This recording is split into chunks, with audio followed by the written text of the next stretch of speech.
Diabetes is a really big topic, and so we've broken it up into 3 different lectures. In this lecture, what we're going to cover is screening and diagnosis primarily, and then some of the stuff you do as an outpatient in order to manage it. We're going to go through some of the oral medications, the goals, and then the screening you need to do. In the subsequent lectures, we'll talk about insulin management, both inpatient and out. And the 3rd lecture will be those diabetic emergencies. So let's get started talking about who and how to screen.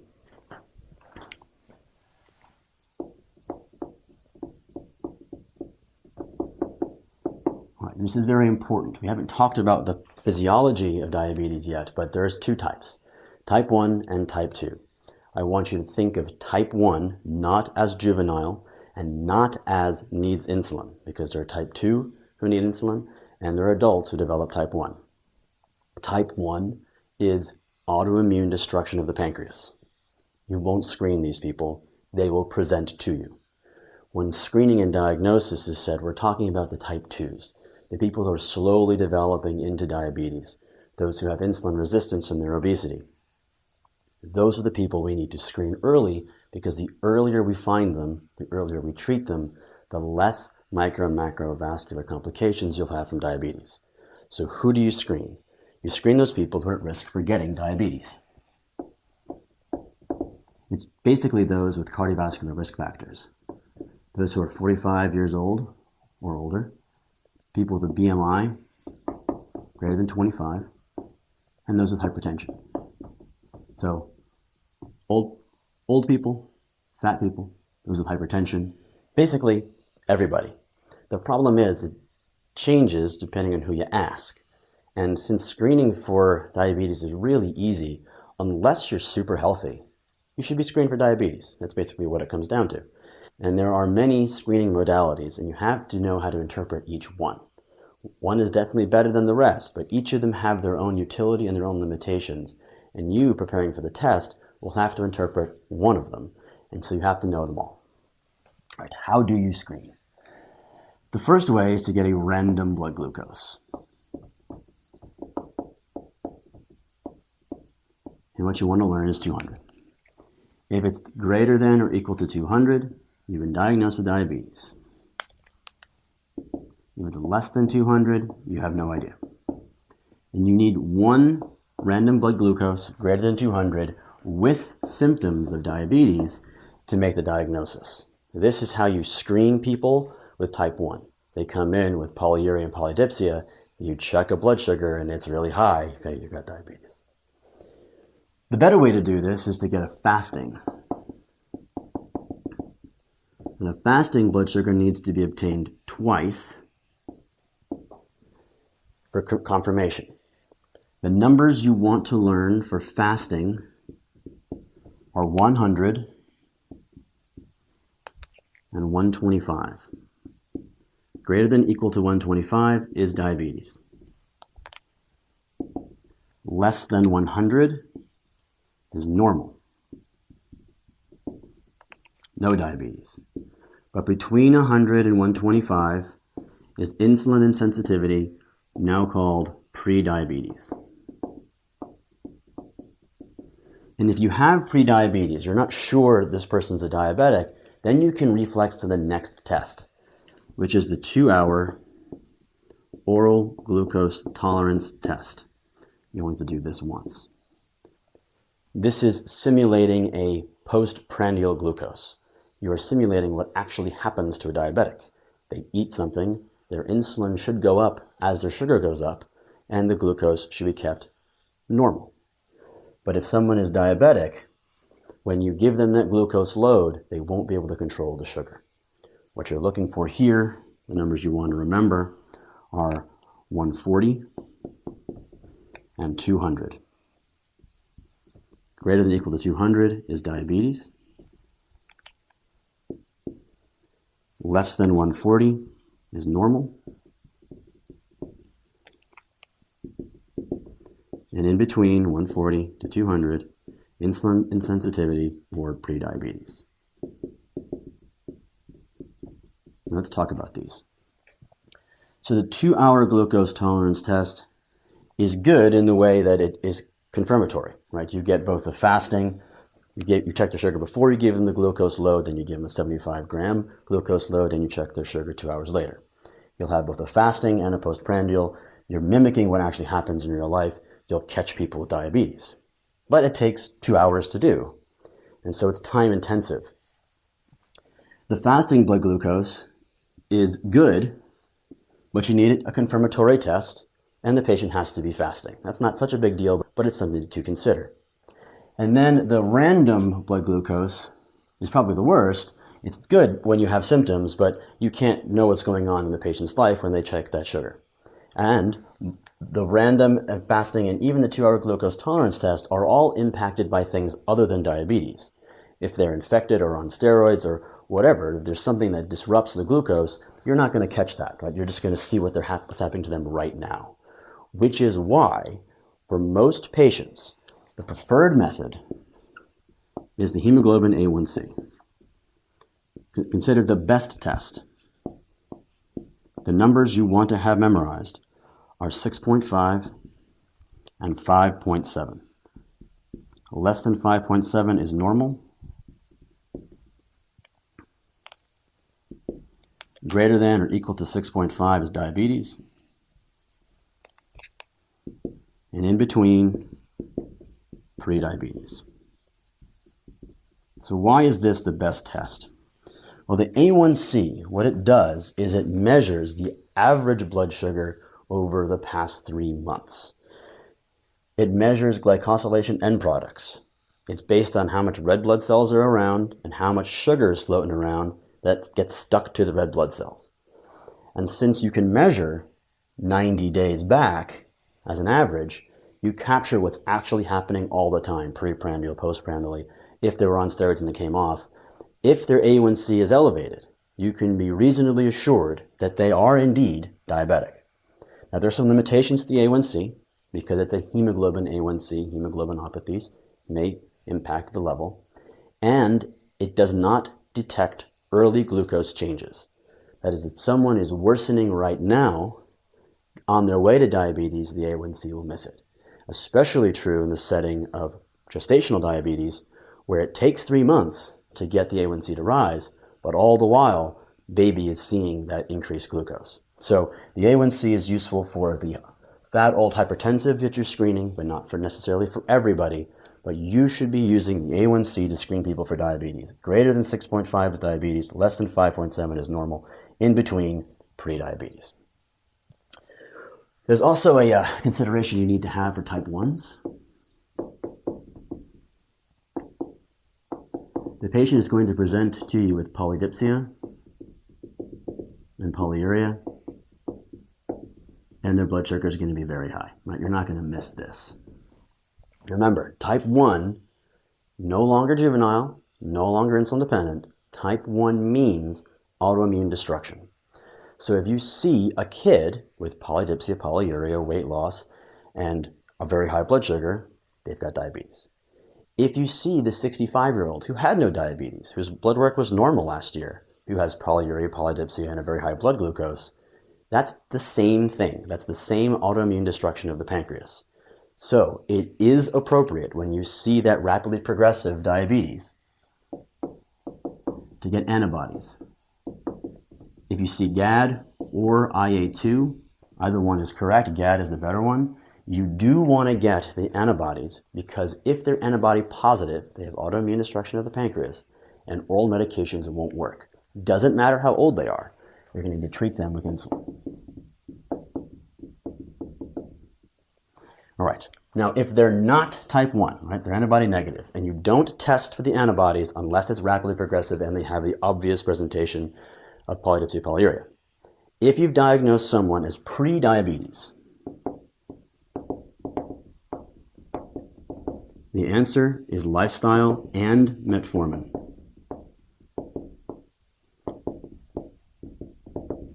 Eat better, exercise, lose weight, and start metformin.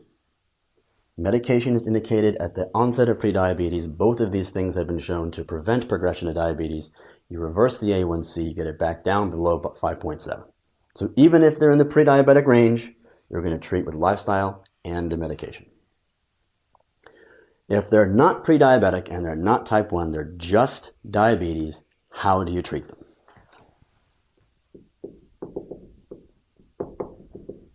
Now, the first step is going to be lifestyle and metformin. You saw that coming just on prediabetes. And then you come back in 3 months and you recheck the A1C. If they're not at goal, we'll get to what that is in a minute. If they're not at goal, you do something else. The second step is to add a second agent.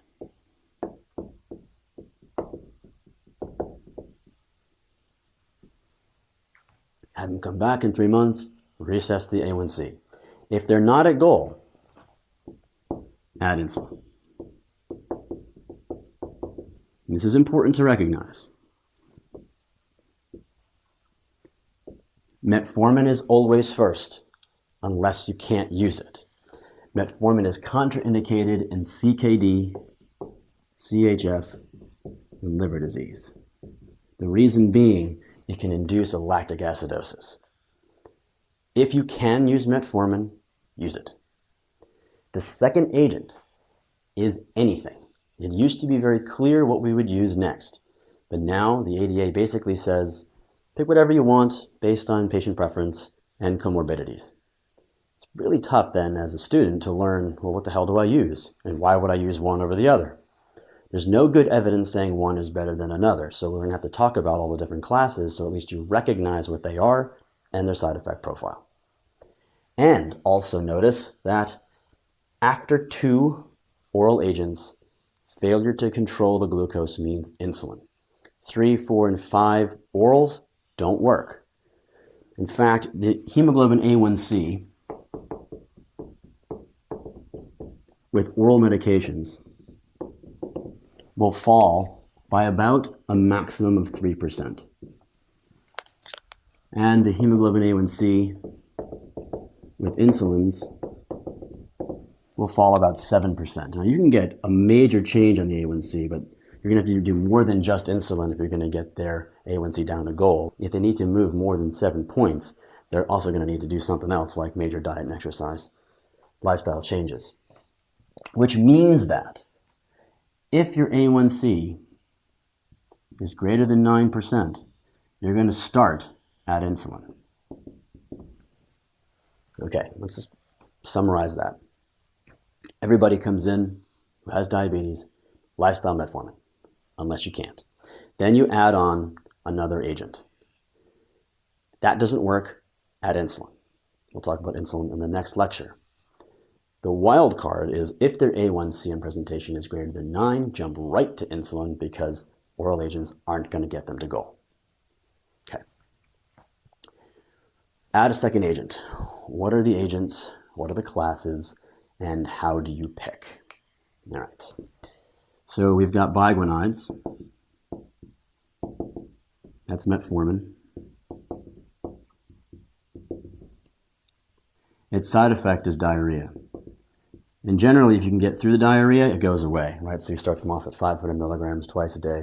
They get a little bit of diarrhea, then it goes away. They come back, you increase the dose, they get diarrhea again, and then diarrhea goes away. And you have to be careful with metformin in the setting of CHF and CKD because of lactic acidosis. Sulfonylureas used to be the second medication to use. This is glipizide and glyburide.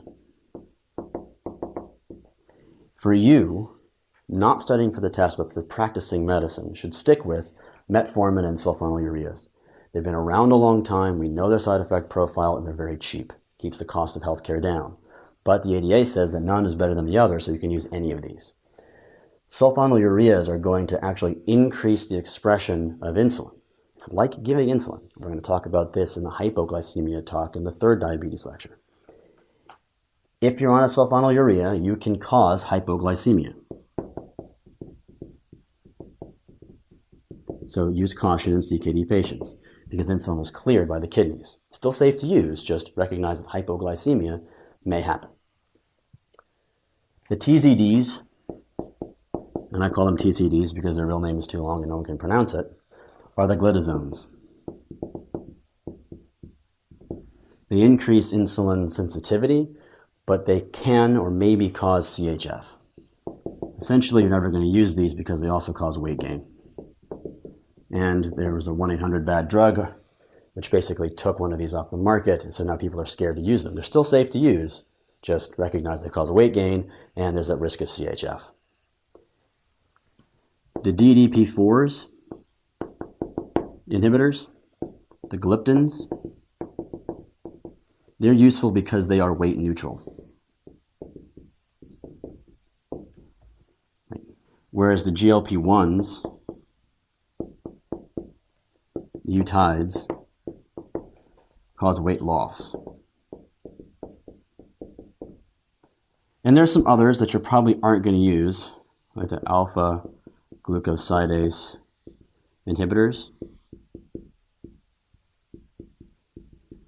This is a carbose.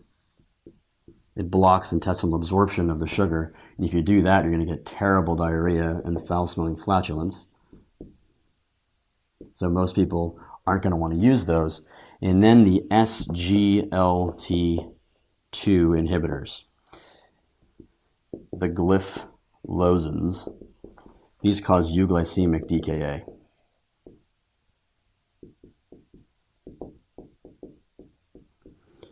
Stay away from these because they cause DKA. Their mechanism of action is the same mechanism of action that causes dehydration and leads to DKA. The alpha glucosidase inhibitors, the carbose, cause diarrhea and gas, and no one's going to want to use those. So really what you want to pick from is the metformin. Always use it, unless you can't. Sulfonylureas, be careful of hypoglycemia. And then pick one of the TZDs, DDP4s, or the GLP-1s. GLP-1s are injectables. They cause weight loss. DDP4s are weight neutral. And the TZDs cause weight gain. It's more complex than this, but I'm breaking it down into like the simplistic form as possible in order to help you memorize everything.